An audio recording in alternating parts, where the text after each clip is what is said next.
Assalamualaikum warahmatullahi wabarakatuh. Saya Muhammad Zubril Arif dari Program Studi Komunikasi dan Penyiaran Islam kelas G dengan NPM 2041010392. Kali ini saya mau mengajak Ibu Elisa Budianti dan teman-teman semuanya untuk terbang ke negeri Sakura, Jepang, untuk melihat kultur atau budaya di sana dalam rangka memenuhi tugas akhir semester mata kuliah Komunikasi Lintas Budaya. Let's go! Jepang adalah sebuah negara kepulauan di Asia Timur. Letaknya di ujung barat Samudra Pasifik, di sebelah timur Laut Jepang, dan bertetanggaan dengan Republik Rakyat Cina, Korea, dan Rusia. Pulau-pulau paling utara berada di Laut Okhotsk, dan wilayah paling selatan berupa kelompok pulau-pulau kecil di Laut Cina Timur. Tepatnya di sebelah selatan Okinawa yang bertetanggaan dengan Taiwan. Jepang merupakan negara yang dijuluki sebagai negara bunga sakura. Mengapa demikian? Karena banyak bunga sakura yang tumbuh di tanah Jepang. Bahkan, untuk menyambut musim semi sakura, orang Jepang mempunyai suatu tradisi, yaitu biasa disebut perayaan Hanami atau perayaan melihat mekarnya bunga, sebagai simbol kebahagiaan karena datangnya musim semi, di mana di saat itu bunga sakura mekar dengan cantiknya. Di setiap budayanya mempunyai arti tersendiri. Dari zaman Jomon sampai zaman Heisei sekarang, orang Jepang mampu melestarikan kebudayaannya sendiri. Mari kita kulik satu persatu kebudayaan yang ada di negara Jepang. Yang pertama, ada pakaian tradisional Jepang. Pakaian tradisional adalah identitas suatu bangsa. Tidak hanya di Indonesia, tetapi juga di negara lain, seperti halnya Jepang. Lalu, apa aja sih contoh dari pakaian tradisional Jepang? Mari kita bahas. Yang pertama, ada kimono. Sebagai pakaian tradisional tertua dari kebudayaan Jepang, kimono sendiri berarti sesuatu yang dikenakan, di mana kata ki artinya pakai dan mono berarti barang. Jadi, kimono menjadi kata untuk penyebutan pakaian. Kimono digunakan oleh pria ataupun wanita. Di saat sekarang ini, kimono yang akan Anda lihat berbentuk menyerupai huruf T dengan panjang hingga pergelangan kaki. Pakaian berkerah ini memiliki model menyerupai mantel. Untuk menggunakan kimono sendiri tidak mudah. Anda harus mengikatkan baju menggunakan sabuk yang disebut obi dengan melilitkannya pada bagian pinggang atau perut dan kemudian diikat di punggung. Dilengkapi pula dengan alas kaki yang disebut zori atau geta. Kimono dipakai untuk menghadiri acara-acara formal seperti upacara minum teh, pernikahan, dan lainnya. Yang kedua, ada yukata. Yukata merupakan kimono non-formal yang sangat tipis dan terbuat dari bahan katun dan mudah menyerap keringat. Fungsinya agar pemakai merasa sejuk dan dapat bersantai setelah berendam di dalam air panas. Bentuknya mirip kimono, hanya penggunaannya lebih santai. Bahkan, dengan perkembangan mode, banyak yukata yang dibuat menggunakan corak cerah seperti kimono. Dan saat ini, yukata digunakan para wanita di Jepang untuk melihat festival kembang api. Yang ketiga, ada furisode. Furisode dalam bahasa Jepang artinya lengan berayun. Hal ini dikarenakan panjangnya lengan pada furisode. Kamu dapat membedakan furisode dengan kimono dan yukata hanya dengan melihat lengan furisode. Panjang lengannya bahkan bisa sampai melebihi lutut pemakainya. Jika kamu tinggal di Jepang saat usia 20 tahun, orang tuamu pasti akan memberikan hadiah dalam jenis pakaian khas Jepang ini. Karena di Jepang, wanita yang menginjak usia 20 tahun dikatakan telah menapaki usia dewasa dengan penuh tanggung jawab. Furisode terbuat dari sutra berkualitas dan memiliki warna bercolok yang indah. Biasanya, pakaian ini digunakan untuk pergi ke berbagai acara resmi sebelum wanita itu menikah. Yang keempat, ada hakama. Hakama merupakan baju tradisional Jepang hasil adaptasi dari kostum Imperial Cina atau kerajaan Cina lama. Pada masa lalu, hakama dimanfaatkan oleh samurai. Hakama yang memiliki panjang hingga mata kaki dapat mengecoh pandangan mata lawan ketika bertarung. Pada dasarnya, hakama memiliki 7 kerutan, yaitu 2 kerutan di belakang dan 5 kerutan di depan.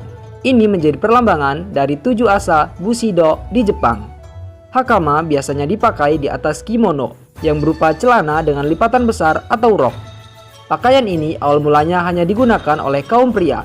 Namun seiring berjalannya waktu, wanita juga mengenakan hakama. Dan masih banyak lagi pakaian tradisional Jepang yang lainnya. Kebudayaan Jepang yang akan kita bahas selanjutnya yaitu bahasa, yang terbagi menjadi dua, yaitu bahasa verbal dan bahasa non-verbal. Yang pertama yaitu bahasa verbal. Kebanyakan bahasa yang digunakan di negara Jepang yaitu bahasa Jepang yang terpisah dalam sejumlah besar dialek dengan dialek Tokyo yang dianggap bahasa Jepang standar. Selain bahasa Jepang, rumpun bahasa Ryukyu dipakai di Okinawa dan bagian-bagian dari Kagoshima di Kepulauan Ryukyu. Bersama dengan bahasa Jepang, rumpun bahasa tersebut merupakan bagian dari keluarga bahasa Japonik. Namun, mereka adalah bahasa yang terpisah dan tidak saling tumpang tindih dengan Jepang atau dengan satu sama lain. Seluruh rumpun bahasa Ryukyu diklasifikasikan terancam oleh UNESCO. Di Hokkaido, terdapat bahasa Ainu yang dipakai oleh suku Ainu yang merupakan suku pribumi di Jepang. Berbeda dari bahasa Jepang, bahasa Ainu adalah bahasa isolat yang tidak jatuh pada keluarga bahasa manapun. Bahkan, sejak zaman Meiji, bahasa Jepang telah banyak digunakan oleh suku Ainu dan kemudian bahasa Ainu diklasifikasikan menjadi terancam kritis oleh UNESCO. Yang kedua yaitu non-verbal. Komunikasi nonverbal yang digunakan oleh masyarakat Jepang untuk berkomunikasi atau berinteraksi yang akan kita bahas di sini yaitu miburi, gestur atau gerak tubuh. Yang pertama ada ojigi. Ojigi merupakan cara memberi salam, mengucapkan terima kasih, maupun menunjukkan rasa hormat orang Jepang. Ojigi ini dilakukan dengan membukukan badan 45 derajat dan pandangan mata ke bawah. Semakin rendah membungkuk, artinya semakin menghormati orang tersebut. Selain untuk memberi salam, biasanya gestur ini juga digunakan untuk meminta maaf. Ketika melakukan gestur ini untuk meminta maaf, biasanya sambil mengucapkan gominasai. Yang kedua, ada watashi. Secara harfiah, watashi berarti saya. Orang Jepang mempunyai cara yang unik untuk menunjukkan dirinya sendiri, yaitu dengan menunjuk ujung hidungnya, berbeda dengan orang dari negara lain yang biasanya menepuk dada ketika menunjukkan dirinya.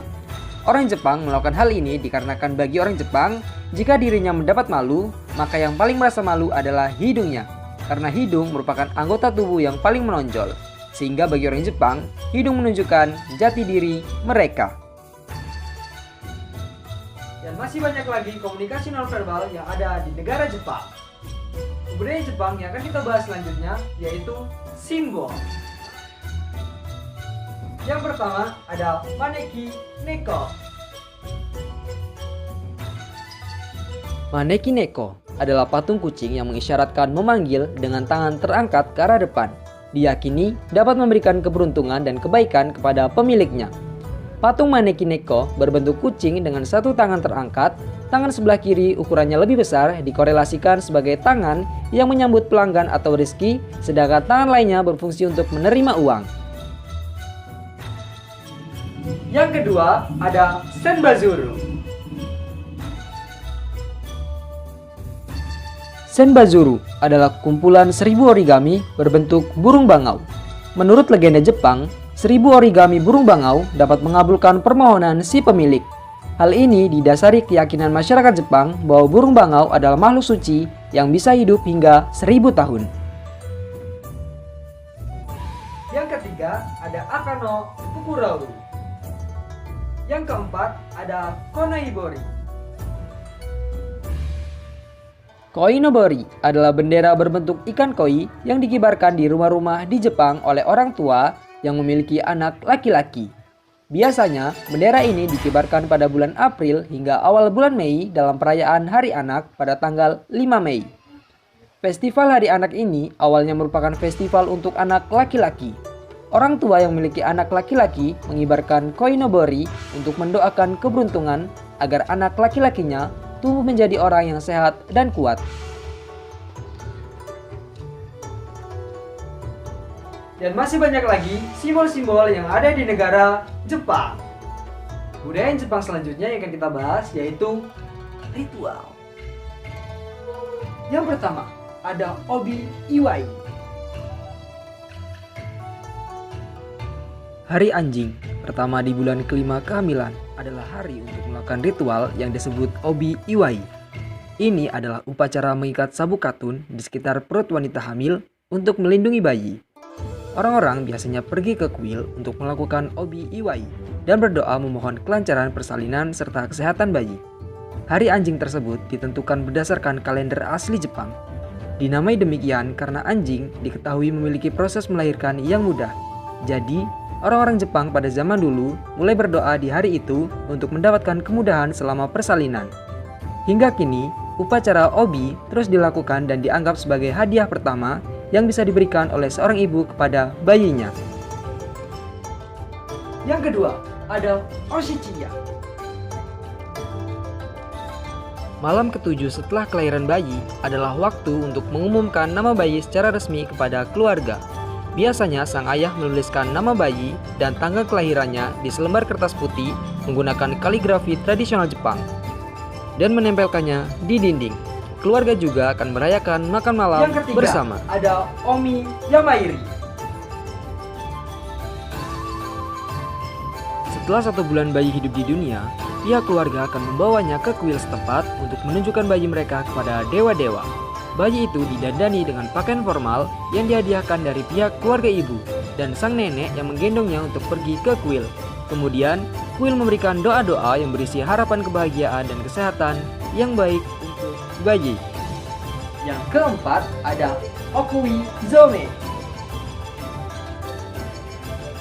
Upacara ini dilakukan di hari ke-100 atau 120 setelah kelahiran. Hidangan tradisional Jepang lengkap disajikan untuk bayi.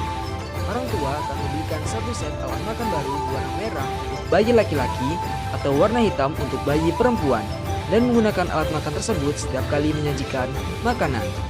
Pada acara tersebut, orang tua secara bergiliran memberikan makan bayi sambil berdoa agar ia dianugerahi banyak makanan di sepanjang hidupnya. Selanjutnya, yaitu kebiasaan-kebiasaan orang Jepang. Yang pertama, menghormati orang lain. Yang kedua, bekerja keras untuk hasil yang baik. Yang ketiga, budaya mengantri. Yang keempat, membaca buku itu penting. Yang kelima, mengelola sampah itu penting. Dan masih banyak lagi kebiasaan-kebiasaan orang Jepang lainnya.